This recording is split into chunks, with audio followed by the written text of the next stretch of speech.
Salut à tous! Donc pourquoi je filme ce ver de terre? Il a un lien avec la vidéo que je vais vous dérouler aujourd'hui.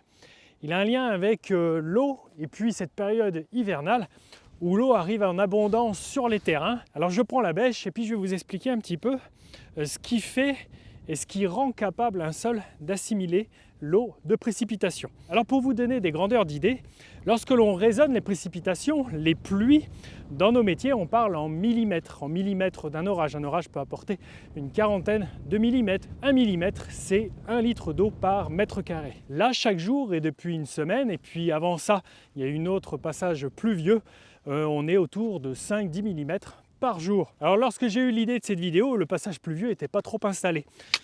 Alors je voulais expérimenter sur différentes parcelles en faisant une dizaine de tests, différentes modalités, des sols argilo-calcaires comme ici, des sols limoneux, des sols non travaillés sur la parcelle d'orge semée en semi-direct, mais j'ai été pris de court par les événements. Et je vais vous montrer ce que j'ai commencé à faire, mais que je reporterai au printemps, c'est la méthode Birkan, c'est-à-dire je prends un cylindre d'une vingtaine de centimètres, j'y verse dedans l'équivalent d'une averse d'orage d'une quarantaine de millimètres, donc là en l'occurrence c'est 1,25 litres, et puis je chronomètre le temps de descente de ce fluide, de cette eau, dans le sol. Et ça me permet de comparer entre les différents terrains la capacité à ceci à l'assimiler. J'ai commencé à voir sur un terrain pas encore trop gorgé d'eau des choses super intéressantes avec cette méthode. Donc j'ai fait un premier prélèvement dans ce sol limoneux, donc très friable, où une goutte d'eau d'une précipitation va vite exploser le sol. Il y a assez peu d'argile, c'est très caillouteux, il se défait un petit peu comme un tas de cendres, mais c'est un extrême,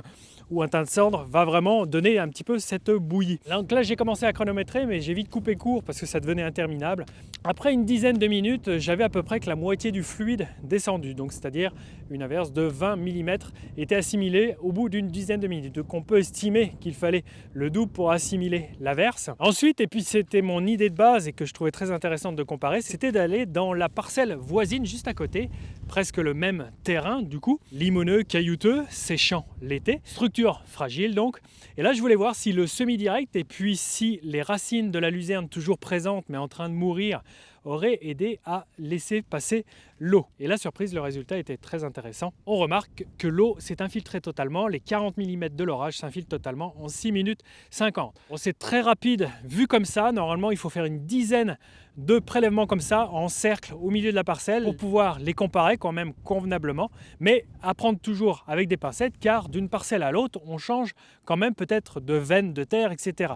Donc ça c'est un travail que je reporte plus tard lorsque le sol sera moins gorgé d'eau. Tant qu'il était encore temps, je suis vite allé dans une parcelle argilo-calcaire comme ici, un autre type de terrain, une terre plus argileuse où les gouttes d'eau vont moins perturber le sol, ça va moins se voir, elle se tient mieux, la terre est plus grumuleuse, il y a beaucoup plus d'espace pour accueillir l'eau. Et là, grande surprise aussi, on est sur un temps vraiment très court de quelques dizaines de secondes pour assimiler l'eau.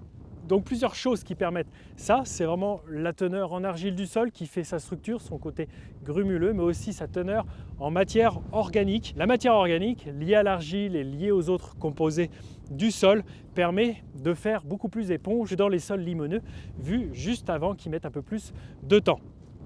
Ce qu'on remarque donc succinctement, c'est que le semi-direct et puis ne pas perturber le sol par le travail du sol que j'ai pu faire avec la première modalité, plus de 10 minutes pour 20 mm, le travail du sol défait les galeries des racines, défait les galeries des micro-organismes, des organismes des vers de terre. Tout ça, ça chamboule le profil supérieur du sol et ça empêche donc l'eau de descendre dans les horizons d'en dessous. Ici, dans ces argiles, on a quand même une eau qui s'infiltre très bien malgré que l'on travaille le sol. Donc le travail du sol n'est pas pour autant partout néfaste pour infiltrer l'eau. Donc cette expérimentation très rapide donne vraiment un avant-goût de ce que je vais pouvoir renouveler comme test Birkan donc dans le futur, mais à un moment plus opportun.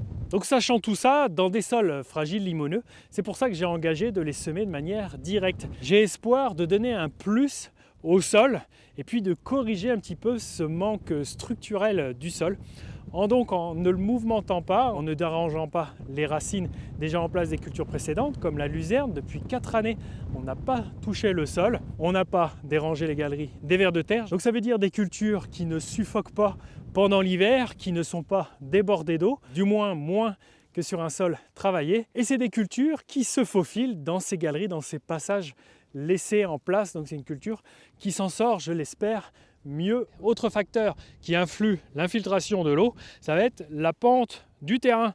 Un terrain pentu, et puis s'il a du mal à l'assimiler par sa structure, à assimiler l'eau, eh bien, elle va tout de suite et plus rapidement ruisseler. Donc un terrain fragile, si on l'expose aux intempéries, eh bien l'eau ravine, ruisselle, et on retrouve de la terre en bas des vallées et jusqu'au ruisseau et ensuite jusqu'à la mer. Et si le sol est déjà gorgé d'eau, comme maintenant, et qu'il accepte plus ce qui lui tombe du ciel, et ben au bout d'un moment, il faut que ça s'évacue. Donc comme je vous le dis, s'il y a un peu de pente, ça peut ruisseler. Mais il vient un moment qu'il est tellement chargé en surface que bien l'eau va commencer à descendre dans les horizons souterrains. C'est là que ça va alimenter les nappes phréatiques. Donc en ce moment, dans toute la plaine en France, les nappes se rechargent. Des fois, on a même des nappes de surface. Ça se voit clairement dans le fond des champs s'il y a des cuvettes. Et voilà. Ce qu'on a dans la région ici en Indre-et-Loire, en Touraine, c'est ce type d'aménagement. Ça paraît banal comme ça, mais ces fossés donc permettent d'évacuer les excès d'eau environnement et de garder en état de service les routes. L'eau en excès s'évacue, se stocke ici. Il y a des régions de France où vous ne verrez pas ces fossés. Il n'y en a pas besoin. La terre, dans ces endroits-là, assimile très bien les excès d'eau. Ici, dans nos terrains, on invite en dessous de la terre arable, la terre intéressante et fertile pour la culture, on invite vers les 20-30 premiers centimètres, eh bien, une couche, souvent de fois, d'argile qui rend imperméable l'infiltration de l'eau. Et l'effet de cette couche, de cette zone un petit peu impassable pour l'eau, alors qu'elle est donc en excès en surface, elle a envie de descendre par gravité, tout est plein au-dessus. C'est ce que je vais vous montrer tout de suite. Dans ces terrains, vous allez voir que c'est impressionnant et pour ça, on a besoin de la bêche. On va se dépêcher, ils annoncent de l'eau cet après-midi.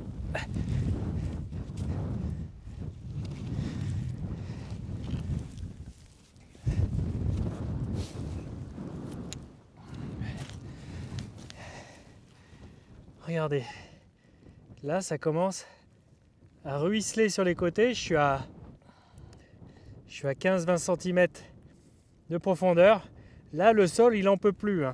Même si on voit qu'il est grumuleux, s'il n'était pas complètement abondamment saturé en eau, eh bien, le sol ferait vraiment éponge. On voit que tous les pores sont pleins. Et là, vous allez voir, dans le fond, il va se créer une petite bassine. Et voilà. Là, juste en dessous, et je ne veux pas y aller avec la bêche, on a par endroits des couches d'argile très imperméable, mais ce sol s'en sort quand même mieux que les sols limoneux, où là c'est une autre argile un peu plus à la surface, une argile jaune par endroits très blanche, qui à l'époque où on labourait avec la charrue, on remontait certaines parties d'argile comme ça. Ça voulait dire qu'on était vraiment à fleur et puis qu'on retournait que la terre arable. Mais aujourd'hui on ne laboure plus. Alors les terres cultivées en France sont classées en différentes zones. Ici on est en zone intermédiaire. Ce sont des terres à comportement moyen. Il peut y avoir des terres plus difficiles mais aussi des terres plus faciles à cultiver. Et c'est vrai qu'en termes de rendement, je fais en moyenne exactement le rendement de la ferme France au global, environ 7 tonnes et demie par hectare. Il y a des terrains qui font beaucoup mieux, autour des 3 chiffres, mais il y a aussi des terrains qui font beaucoup moins de productivité à l'hectare.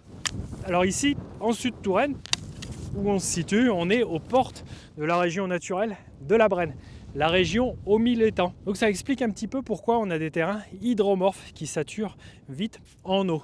Donc dans cette région de la Brenne, aux endroits où il n'y a pas de lac, il y a quand même des zones cultivées. Bon, il y a des bois, mais il y a aussi des zones pâturées, des zones d'herbe qui restent en place plusieurs années, qui vont être moins sensibles que nos cultures annuelles comme ici. Ici, cette parcelle, si elle prend l'eau quelques semaines, quelques mois de l'hiver, eh bien elle est retournée, on n'a plus rien au printemps. Qu'une prairie, comme là-bas dans cette région de la Brenne, si elle boit la tasse, eh bien elle sera assez robuste pour repartir au printemps et créer un fourrage, créer des bottes de foin, créer des zones de pâturage. C'est pour ça que ces régions qui sont souvent très humides, eh bien, sont très bien valorisées par l'élevage. À part de l'élevage, c'est compliqué de faire d'autres cultures dans ces coins-là. Voilà, j'espère vous avoir donné quelques notions, une vidéo à confirmer, à préciser avec la méthode Birkan. Et puis, je suis très impatient de comparer l'assimilation de l'eau dans la partie que j'ai fait en semi-direct et de la comparer avec la partie, je dirais, semée classiquement avec travail du sol. Ça fait partie des techniques et des remparts pour conserver ce capital terre, voilà, pour qu'il soit toujours productif, durable et qui finissent pas dans les eaux. Voilà, j'espère que ça vous aura plu, une vidéo à préciser dans les mois à venir et puis à approfondir. Je vous dis à la semaine prochaine, à mardi, 7h30. Ciao!